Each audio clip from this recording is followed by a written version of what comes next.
au rythme du Haut-Jura. Bonjour et bienvenue. On débute avec vous ce deuxième épisode de notre série La forêt.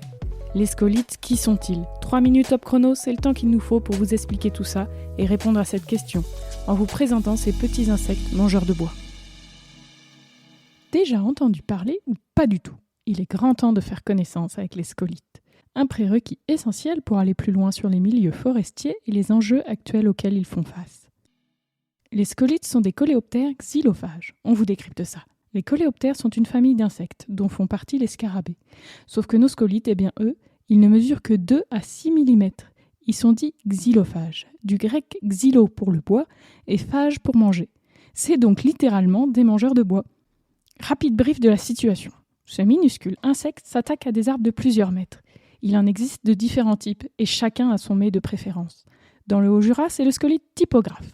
Pour lui, c'est menu résineux, avec épicéa comme plat principal et sapin en dessert s'il reste de la place. Cet insecte est endémique de nos contrées. Il est donc normal de le trouver dans le Haut-Jura et sur le reste de la France. Mais alors, pourquoi fait-il autant parler de lui ?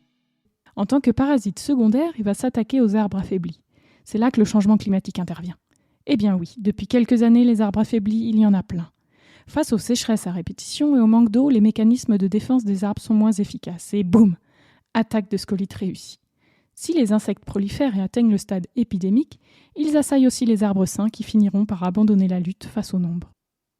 Pour bien comprendre les dégâts qu'occasionnent les scolytes, il faut revenir sur leur cycle biologique. Au printemps, les adultes attendent le feu vert pour s'essaimer. Une température supérieure à 18-20 degrés pendant 3 jours consécutifs. Go ! Voilà le signal. Les mâles vont alors créer une loge de ponte sous l'écorce et attirer les femelles grâce à des phéromones. 1 à 2 femelles les rejoignent pour être fécondées. Une fois fait, elles creusent une galerie verticale et y déposent ses œufs à intervalles réguliers. La multiplication des scolytes est en marche. On parle quand même de 20 à 80 œufs pour une seule femelle.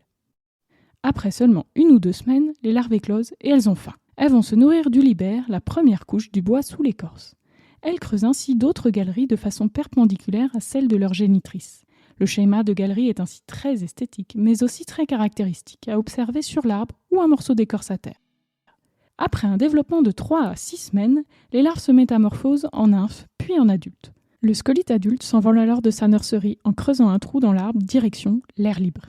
L'arbre va quant à lui dépérir tout doucement, sécher et se teinter de rouge puis de gris. L'insecte est déjà bien loin quand on commence à observer les signes de son passage. Il est donc compliqué de détecter précocement les scolytes.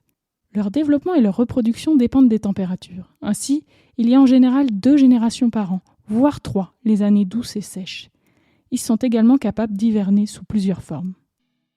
Petite bête bien utile en temps normal pour dégrader les bois morts ou malades, elles posent bien des soucis aux forestiers actuellement.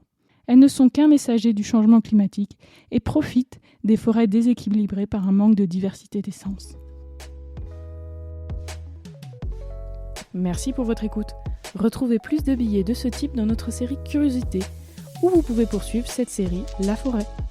À suivre, un épisode sur les paysages forestiers, puis un autre sur la santé de nos forêts.